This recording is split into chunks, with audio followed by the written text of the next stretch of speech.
महोदय, मुख्य अतिथि महोदय, आयोजक महोदय व संचालक महोदय के साथ साथ आप सभी महानुभावों को सादर प्रणाम करती हूँ। आज मैं आप लोगों को भारतीय संविधान में वर्णित समस्त अनुच्छेद एवं सर्वप्रथम इसके उद्देश्य का सुनाना चाहती हूँ। हम भारत के लोग भारत को एक संपूर्ण प्रभुत्व संपन्न समाजवादी पंथ निरपेक्ष लोकतंत्रात्मक गणराज्य बनाने के लिए तथा उसके समस्त नागरिकों को सामाजिक, आर्थिक और राजनैतिक न्याय, विचार अभिव्यक्ति, धर्म और उपासना की स्वतंत्रता, प्रतिष्ठा और अवसर की समता प्राप्त कराने के लिए उन सब में व्यक्ति की गरिमा और राष्ट्र की एकता और अखंडता सुनिश्चित करने वाली बंधुता बढ़ाने के लिए अपनी संविधान सभा में आशय 26 नवंबर 1949 मिति मार्क्सिस्ट शुक्ला 7वीं संवत 2006 विक्रमी को एकता द्वारा इस संविधान को अंगीकृत अधिनियमित और आत्मर्पित कर दिया। अनुच्छेद 1 संघ का नाम और उसका राज्यक्षेत्र। अनुच्छेद 2 नए राज्यों का प्रवेश या स्थापना। अनुच्छेद 3 नए राज्यों का निर्माण व वर्तमान राज्यों की सीमाओं, नामों और क्षेत्रों में परिवर्तन। अनुच्छेद 5 संविधान के प्रारंभ पर नागरिकता। अनुच्छेद 6 पाकिस्तान से भारत को प्रव्रजन करने वाले कुछ व्यक्तियों की नागरिकता के अधिकार। अनुच्छेद 7 पाकिस्तान को प्रव्रजन करने वाले कुछ व्यक्तियों की नागरिकता के अधिकार। अनुच्छेद 8 भारत के बाहर रहने वाले कुछ भारतीय उद्योग की नागरिकता के अधिकार। अनुच्छेद 9 विदेशी राज्यों की नागरिकता स्वेच्छा से अर्जित कर लेने पर भारत की नागरिकता न होना। अनुच्छेद 10 नागरिकता के अधिकारों का बना रहना। अनुच्छेद 11 संसद द्वारा नागरिकता के अधिकारों का विधि द्वारा विनियम किया जाना। अनुच्छेद 12 मूल अधिकारों की परिभाषा। अनुच्छेद 13 मूल अधिकारों को असंगत या उनका विकीर्ण करने वाली विधियाँ। अनुच्छेद 14 से 18 विधि के समक्ष क्षमता का अधिकार। अनुच्छेद 19 से 22 स्वतंत्रता का अधिकार। अनुच्छेद 23 से 24 शोषण के विरुद्ध अधिकार। अनुच्छेद 25 से 28 धार्मिक स्वतंत्रता का अधिकार। अनुच्छेद 29 अल्पसंख्यक वर्गों के हितों का संरक्षण। अनुच्छेद 30 शिक्षण संस्थाओं की स्थापना का प्रावधान। अनुच्छेद 31 का कुछ निदेशक तत्वों को प्रभावी करने वाली विधियों की व्यावृत्ति। अनुच्छेद 32 संवैधानिक उपचारों का अधिकार। अनुच्छेद 33 प्रदत्त अधिकारों का बलों आदि को लागू होने में रूपांतरण करने की संसद की शक्ति। अनुच्छेद 34 जब किसी क्षेत्र में सेना विधि प्रवृत्त है तब इस भाग द्वारा प्रदत्त अधिकारों का निर्बंधन। अनुच्छेद 35 उपबंधों को प्रभावी करने के लिए विधान। अनुच्छेद 36 राज्य की नीति निदेशक तत्वों की परिभाषा। अनुच्छेद 37 अंतर्निश्चित तत्वों का लागू होना। अनुच्छेद 38 राज्य लोक कल्याण की अभिवृद्धि के लिए सामाजिक व्यवस्था बनाएगा। अनुच्छेद 39 राज्य द्वारा अनुसरणीय कुछ नीति तत्व। अनुच्छेद 40 ग्राम पंचायतों का गठन। अनुच्छेद 41 कुछ दशाओं में काम, शिक्षा और लोक सहायता पाने का अधिकार। अनुच्छेद 42 काम की न्यायसंगत और मानवोचित दशाओं का तथा प्रसूति सहायता का उपबंध। अनुच्छेद 43 कर्मकारों के लिए निर्वाह और मजदूरी। अनुच्छेद 44 एक समान नागरिक संहिता। अनुच्छेद 45 6 वर्ष से कम आयु वाले बालकों के लिए निःशुल्क एवं अनिवार्य शिक्षा का उपबंध। अनुच्छेद 46 अनुसूचित जातियों, जनजातियों एवं अन्य कमजोर वर्गों की शिक्षा और संबंधी हितों की अभिवृद्धि। अनुच्छेद 47 पोषाहार स्तर और जीवन स्तर को ऊंचा करने तथा लोक स्वास्थ्य सुधारने का राज्य का कर्तव्य।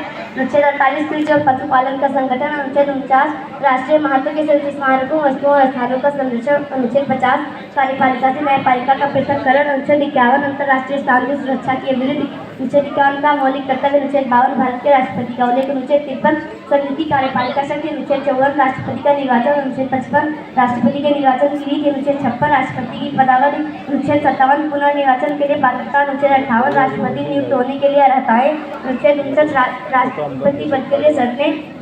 अनुच्छेद 4 राष्ट्रपति द्वारा शपथ या प्रतिज्ञा। अनुच्छेद 61 क्षमा आदि और कुछ मामलों में दंडादेश की निलंबन, परिहार या लघुकरण की राष्ट्रपति की शक्ति।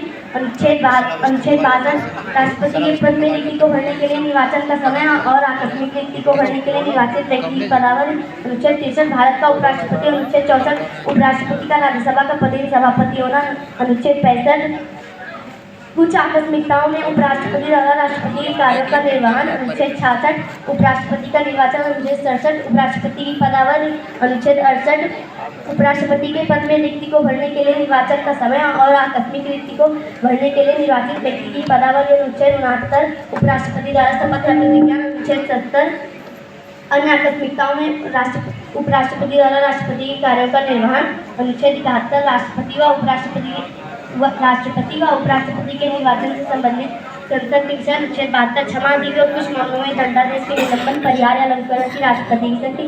अनुच्छेद 73 संघ की कार्यपालिका शक्ति का विस्तार। अनुच्छेद 74 राष्ट्रपति को सहायता और सलाह देने के लिए मंत्रिपरिषद।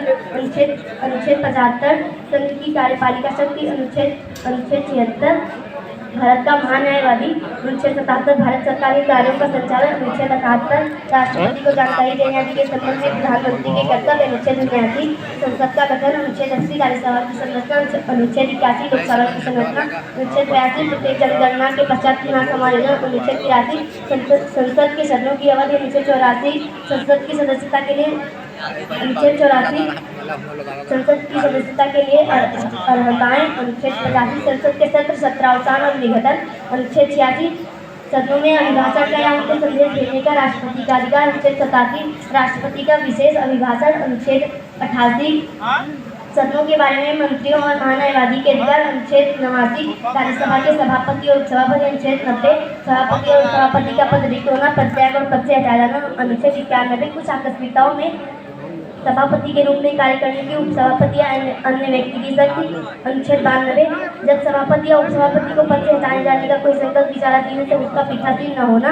अनुच्छेद 93 लोकसभा के अध्यक्ष और उपाध्यक्ष। अनुच्छेद 94 अध्यक्ष और उपाध्यक्ष का पद रिक्त होना, पदत्याग और पद से हटाया जाना। अनुच्छेद 95 कुछ आकस्मिकताओं में अध्यक्ष के रूप में कार्य करने की उपाध्यक्ष या अन्य व्यक्ति की शक्ति। अनुच्छेद 96 जब अध्यक्ष या उपाध्यक्ष को पद से हटाने जाने का कोई संकल्प विचाराधीन है तो उसका पीठासीन न होना।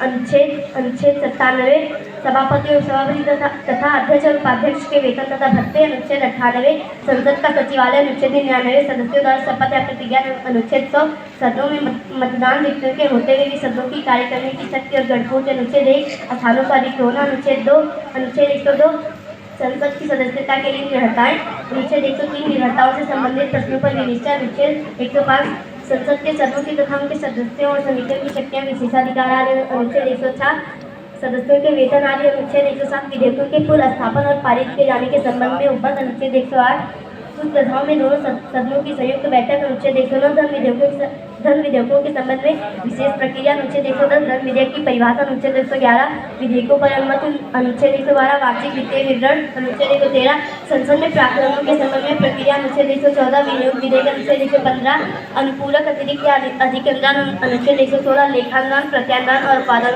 अनुच्छेद 117 वित्त विधेयकों के बारे में विशेष उपबंध। अनुच्छेद 118 प्रक्रिया के नियम। अनुच्छेद 119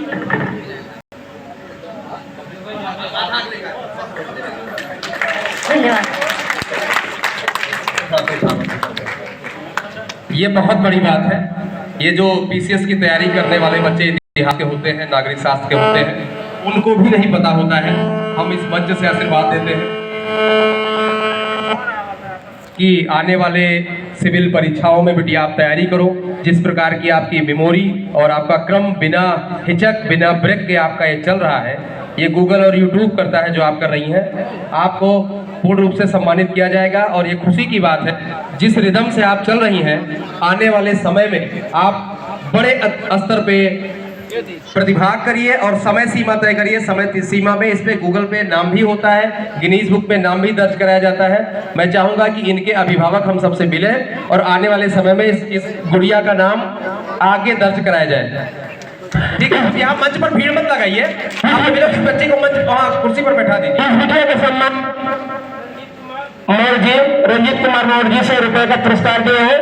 उसी के साथ हमारे बहुजन साहित्य केंद्र के भाई साथी 50 रुपए का पुरस्कार दिए हैं। बहुत बहुत धन्यवाद। हेलो, कार्यक्रम इसी के साथ एडवोकेट रामकिशन मौर्य जी 200 रुपए पुरस्कार दिए हैं। आपको धन्यवाद इस कमेटी की तरफ से।